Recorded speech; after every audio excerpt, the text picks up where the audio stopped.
Nako, mainit breaking news na balita, kapapasok pa lang. Atong ang nakita na ang pinagtataguan, nahuli na ba? Alright, welcome back to my YouTube channel. I'm Andy's Vlog.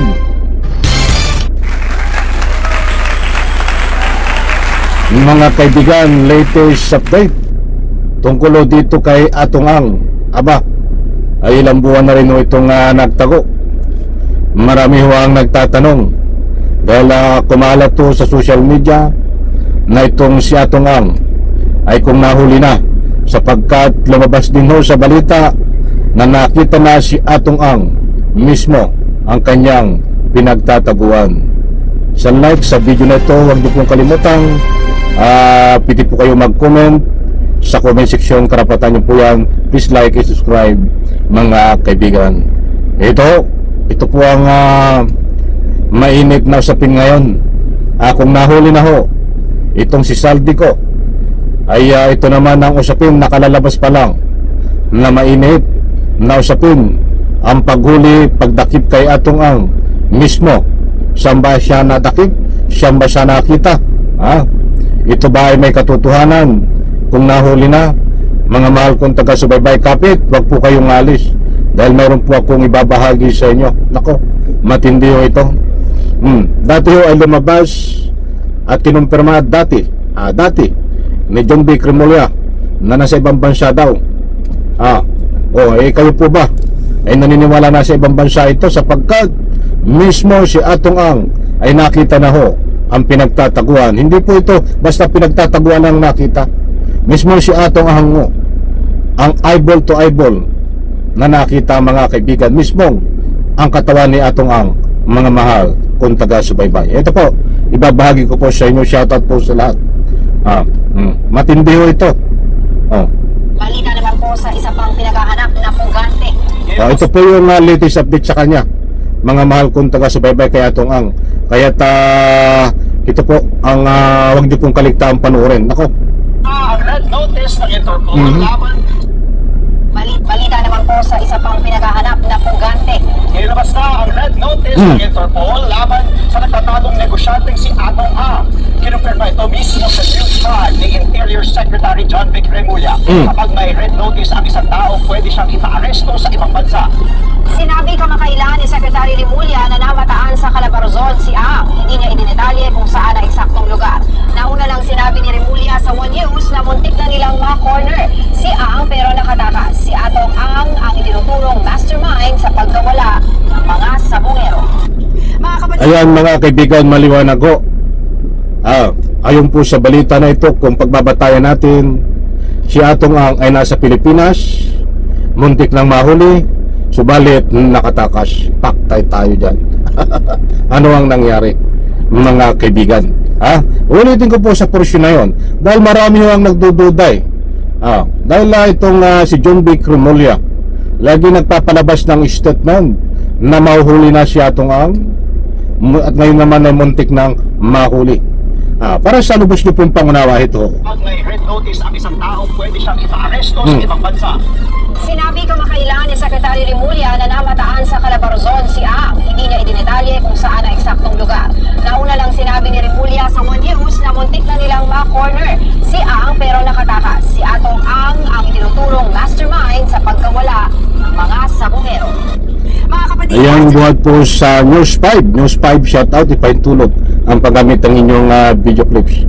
Disclaimer lang po, mga mahal pong taga-subaybay, sa mga nagtatanong ho, dahil mayroon po mga nagtatanong, lalo na po sa comment section, at mababasa po natin kung totoo daw po na nahuli si Atong Ang. Diyan po tayo nagbatay, mga mahal kong taga-subaybay, hindi po nahuli si Atong Ang, muntik palang mahuli, subalit nakatakas. Ayon po kay John B. Cremolya. Ibig sabihin si Atong Ang ho ay nasa Pilipinas pa din, sa part 2 ng Calabarzon. Hindi lang po ibinigay yung exact na lugar, at ngayon ho ang nangyari, wala pa rin, hindi pa rin nahuli. John B. Cremolya, ano na? Siyempre, isipin nyo mga kaibigan, nandito lang pala si Atong Ang sa Pilipinas, sa part ng Calabarzon.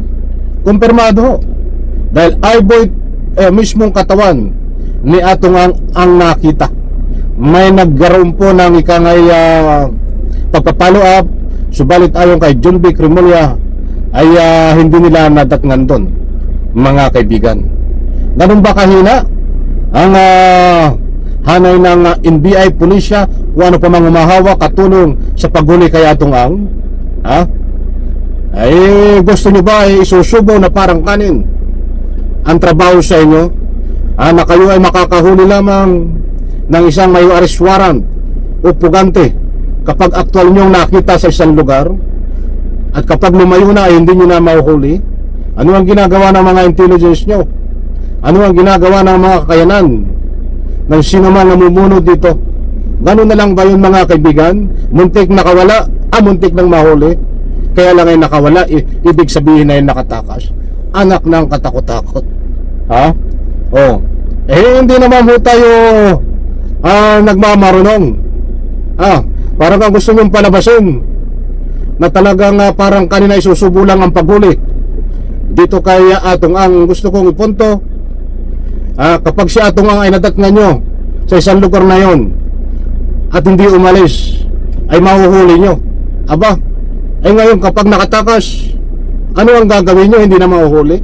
Dahil maliwanag po diyan, mga mahal kong taga-subaybay, si atong ang ay nasa Pilipinas, muntik nang mahuli, hindi lang nadatnan. Nakatakas ang ibig sabihin diyan sa part ng Calabarzon. At ayon pa kay John B. Cremulya, eye to eye, eyeball, ibig sabihin nakita yung katawan ni atong ang, subalit pinuntahan nila, kasama pa siya ang sabi niya ay nakatakas. Ipalumagay na nakatakas, talagang ganyan tumatakas ang isang hinuhuli. Bakit wala ba kayong paraan sa pagtakas na yan ay makorner nyo? Ako po ay nagtatanong lang. Dahil lumalabas na ang mga namumuno dito sa paghuli ay medyo kakaunti po ang kakayanan.